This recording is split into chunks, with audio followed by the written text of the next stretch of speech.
I'm your host, Dr. Joe Dispenza. Let's begin.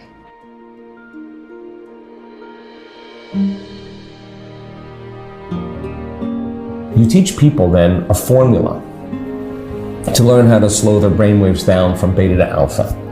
And when they do that, they cross the analytical mind, they stop thinking and analyzing, and in alpha, the voice in your head goes away, and instead of hearing that chatter, in alpha, you're more creative. You see images and pictures. It's a state of imagination, right? It's a creative state.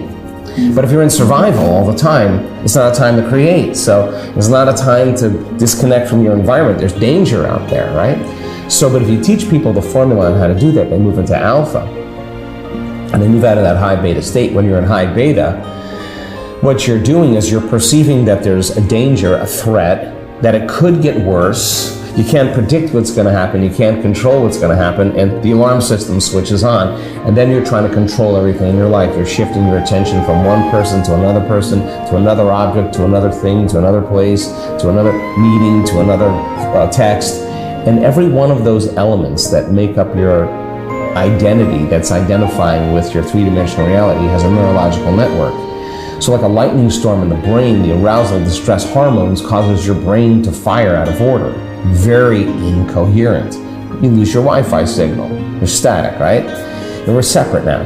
The heart, which is pumping and racing because there's a tiger, or at least from a primitive perspective, we're believing there's a tiger in the room, but what if it's just your coworker or your relative?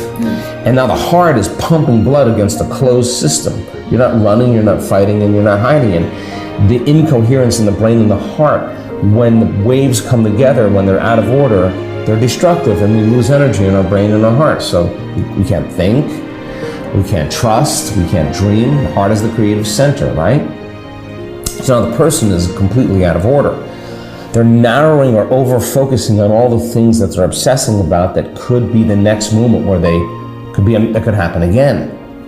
When a person broadens their focus and they start to slow their brainwaves down and move into alpha, by putting their attention on that frequency, on that energy, on nothing, there's an entrainment that starts to happen in the brain, and the brain starts to synchronize. And different parts of the brain that were once firing out of order, larger communities start to form together, and what syncs in the brain links in the brain. So then all of a sudden you see the brain going, the whole entire brain, on the same rhythm, on the same wavelength. The person's experiencing wholeness, right?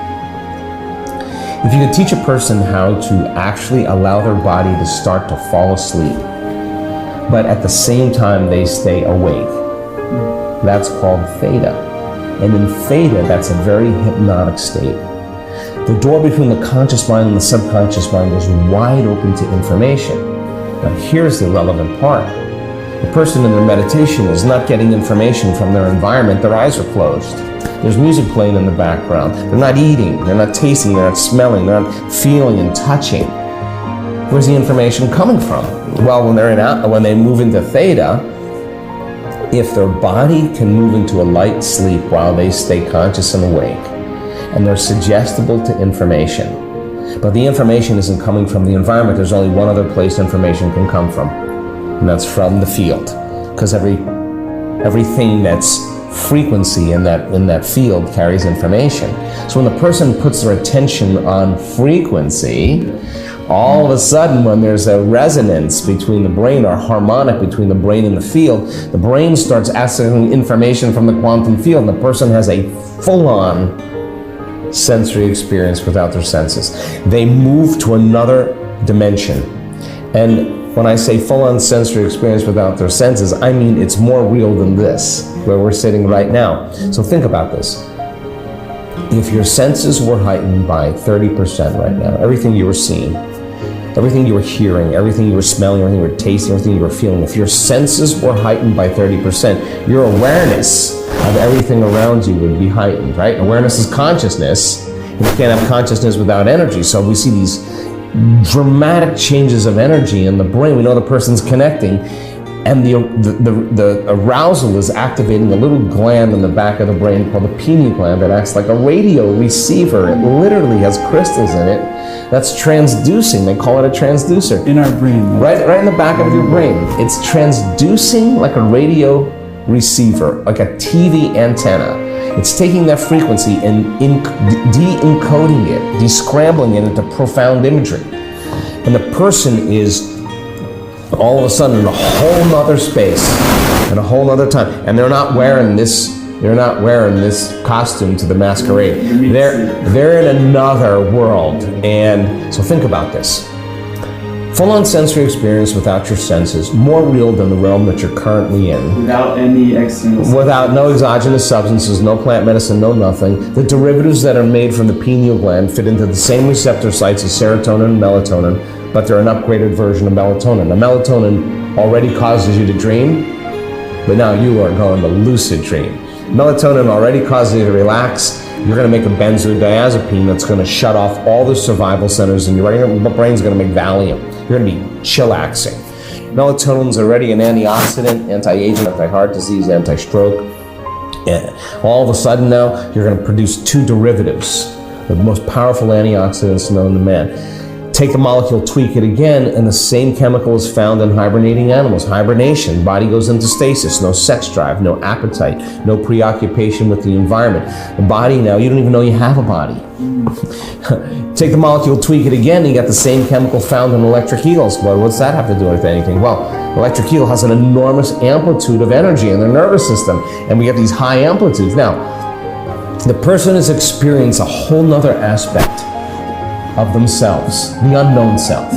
Not the self that you're aware of, the unknown self that is dimensional. And the biggest lie that we've ever been told is that we're linear beings living a linear life. We are dimensional beings living a dimensional life. Now, that experience is being recorded in the brain. That's what experience does. The emotion that the person is feeling, the arousal of ecstasy, the arousal of bliss, it's not coming from out there. The person is awakening to this feeling, right? And the side effect of this transformative moment, this transcendental moment, is an upgrade in our biology. Sometimes you see the eczema on the person's skin they had for 10 years, then it's gone. It's gone. You see the Parkinson's, then it's gone. The person's been blind from a stroke for the last 2 years, they're seeing now. The person's been deaf for 10 years because of a rattlesnake bite, they're hearing again. Did they come with the intention to heal that specific? Sometimes yes, sometimes no. But what's happening is lights are out in the thinking neocortex and the autonomic nervous system, the limbic brain. That's where those high amplitudes of energy are happening. And the autonomic nervous system controls and coordinates all other systems. It touches every other cell in the body.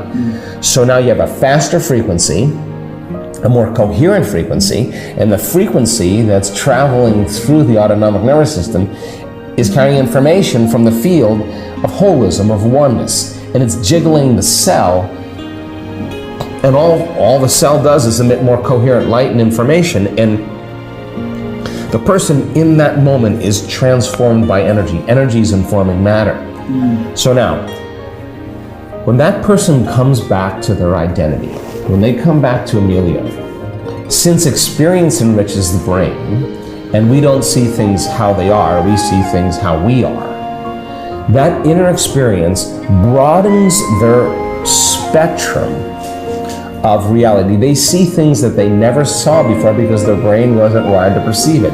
At the same time, the feeling that they feel, and we've mapped this in the brain, the area of the brain that gets very excited during this moment is an area that creates long-term memories that are associated with love, joy, and bliss. The person is not in any pain at all.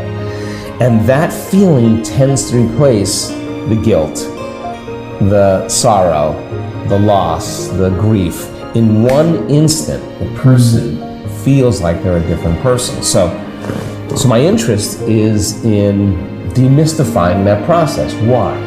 Because science says that we perceive 1% of reality.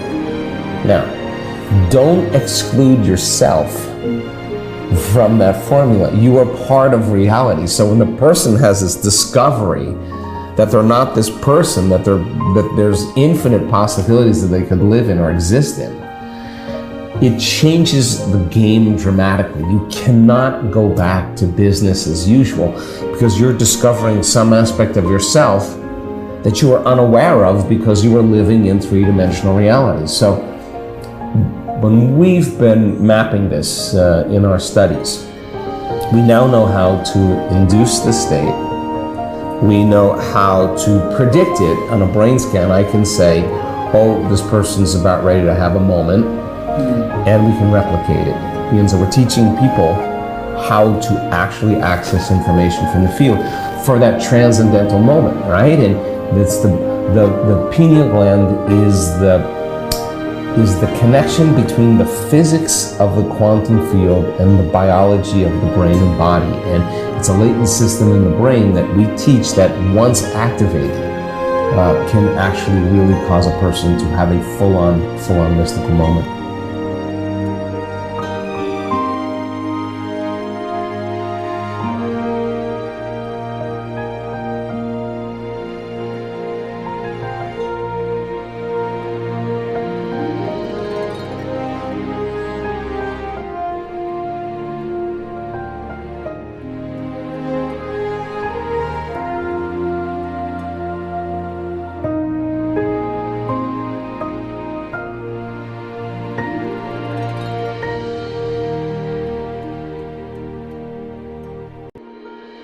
Mm-hmm.